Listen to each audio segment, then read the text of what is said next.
Moje meno je Dominika a súčasťou tohto projektu som úplne od začiatku. Zúčastnila som sa všetkých troch letných škôl. Prvá bola v Hágu, druhá bola v Plzni a tretia bola tu u nás v septembri na Slovensku. Tento projekt je zameraný hlavne na inklúziu a som veľmi rada, že som mohla byť súčasťou. Na prvej letnej škole v Hágu, ktorá bola zameraná hlavne na ľudí, ktorí nemajú potrebné dokumenty, aby mohli opustiť krajinu, sme spoločne s nimi strávili veľmi veľa času formou storytellingu, kde sme diskutovali po skupinkách, vymieniali sme sa na rôznych miestach a rozprávali nám svoje životné príbehy. Ďalšou takou časťou bolo, že sme mali vymýšľať básničky a potom spoločne sme si ich odprezentovali, mali sme pripraviť kresbu a táto básnička mala byť zameraná na nás, na to, ako my vnímame inklúziu, čiže celý tento projekt sa niesol v tom, že sme spoznávali kultúru danej krajiny, spoznávali sme rôznych ľudí. Neboli to teda iba ľudia, ktorí nemali potrebné papiere, ale boli to ľudia, ktorí boli bez domova. Boli sme sa pozrieť v takej jednej veľkej komunite, kde žijú ľudia, ktorí si nemôžu dovoliť zaplatiť bývanie, alebo jednoducho boli to opustené matky s deťmi. A takou ďalšou časťou, ktorú sme zažili v Hágu, tak bolo vždy, že do obeda sme sa stretli na škole a sme zdieľali svoje príbehy. A pre mňa najzaujímavejšou časťou toho celého projektu, ktorý bol v Holandsku, bolo, že na začiatku týždňa sme dostali foťák a mali sme možnosť vytvoriť 10 fotiek, ktoré predstavovali nejakú inklúziu a na konci sme si ich spoločne odprezentovali a spoločne pozreli.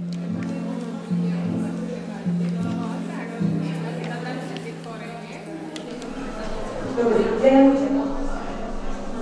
vážené dámy, vážení páni, milí hostia. Dovolte mi, aby som vás pripísala na dnešnej vernistáži umeleckej výstavy projektu Erasmus Plus s názvom Changing Our Story. Projekt vlastne ponúka aplikáciu inkluzívnych spôsobov do vzdelávania, najmä prostredníctvom metódy storytellingu sa zapojené inštitúcie snažia vlastne zmeniť ani inklúzie vo svojom procesu.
Moje meno je Andrea, som súčasťou tiež tohto projektu a zúčastnila som sa všetkých troch letných škôl.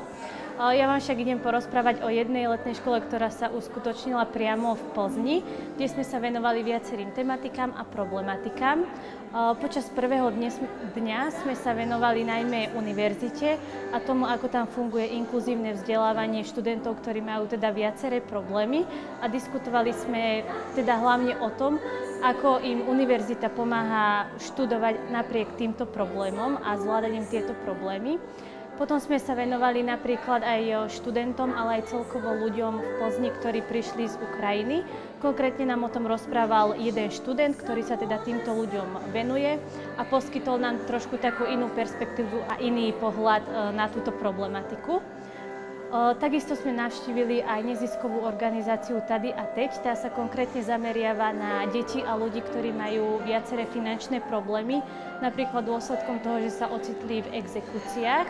Takže takisto sme riešili, ako vlastne táto nezisková organizácia pomáha týmto ľuďom, ktorí majú teda aj takéto problémy. Pre mňa najprínosnejšie bolo asi to, že sme sa z Plzne neskôr presunuli na jeden deň do Prahy a absolvovali sme prechádzku alebo takú prehliadku po Prahe, ktorá bola sprevádzaná jednou ženou, ktorá počas svojho života žila na ulici, ktorá nám teda rozprávala o tom, ako týmto ľuďom bez domova pomáha samotné mesto a rôzne neziskové organizácie. Ona napríklad mala aj skúsenosť s tým, že mala problémy s drogami, takže nám rozprávala celý svoj životný príbeh, ako tomu my hovoríme storytelling. A pre mňa osobne to bolo veľmi prínosné a zaujímavé, pretože som nikdy priamo nestretla a nemala kontakt s osobou, ktorá mala takúto skúsenosť. A takisto nám rozprávala aj o tom, ako napríklad funguje zdravotná starostlivosť, ktorá je teda realizovaná iba v parku pri stanici a že vlastne ako títo ľudia majú možnosť sa dostať k takejto starostlivosti.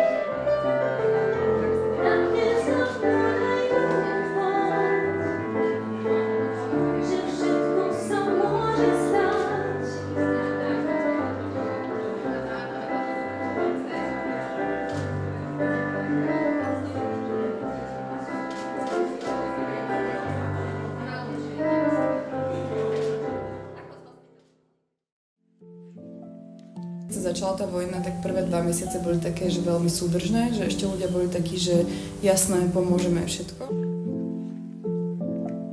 S tými nevýhodami Slovákov, tak aj tu sa hovorí, že Ukrajinci tu robia teda za najmenej, akože majú najmenšie platy. Kde ich nezamestnávajú, a keď ich zamestnávajú, tak sú to presne také tie podradné roboty. Takže v rámci poslednej letnej školy na Univerzite Konštantína Filozofa v Nitre sme sa venovali hlavne témam a problematikám, ktoré sú veľmi dôležité na slovenskej spoločnosti. A celým týmto heslom vlastne našej letnej školy bolo to, že na to, aby sme porozumeli, tak musíme najskôr počúvať ostatných. A v rámci teda tejto letnej školy sme využívali rôzne techniky, hlavne storytelling, ktorý bol založený na tom, že sme práve chceli použiť rôzne príbehy skutočných ľudí a naozaj ich sprostredkovať a dať ich na svetlo ostatným ľuďom.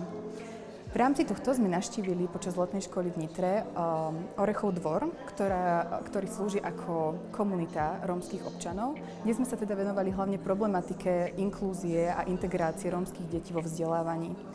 V rámci tohto projektu sme sa rozprávali takisto ako aj so sociálnymi pracovníkmi, tak aj s rôznymi odborníkmi, s ktorými sme práve riešili túto inklúziu a teda ako zakomponovať alebo dať väčší priestor rómskym deťom vo vzdelávaní. Zároveň sme sa rozprávali aj o tom, aké možnosti majú rómske deti alebo teda rómske komunity, čo všetko pre nich predstavuje ich bežný deň. A v rámci tohto projektu sme sa taktiež zameriali aj na komunitu LGBTI. Tým, že vlastne na Slovensku je táto komunita veľmi často znevažovaná a od posledného útoku, ktorý sa stal v roku 2022 v teplárni v podniku v Bratislave, sme sa rozhodli toto miesto navštíviť a porozprávať sa na tému inklúzie LGBTI komunity na Slovensku. Aké hrozby to pre nich predstavuje, s čím sa stretávajú denne v ich životoch a ako vidia budúcu inklúziu v rámci slovenskej komunity, alebo teda života na Slovensku. Na záver sme sa taktiež venovali aj našim ukrajinským občanom, a teda ukrajinským študentom, ktorí prišli z Ukrajiny sa vzdelávať na našu univerzitu. Ako koniec tejto letnej školy sme rozoberali inklúziu študentov, ktorí majú nejaké zdravotné alebo mentálne znevýhodnenia. A na záver sme chceli vlastne vytvoriť jeden veľký projekt, s ktorým sme vlastne aj ukončovali našu letnú školu v Nitre. A tento projekt bol založený na tom, že sme interpretovali nami vytvorenú pieseň, ale v posunkovej reči.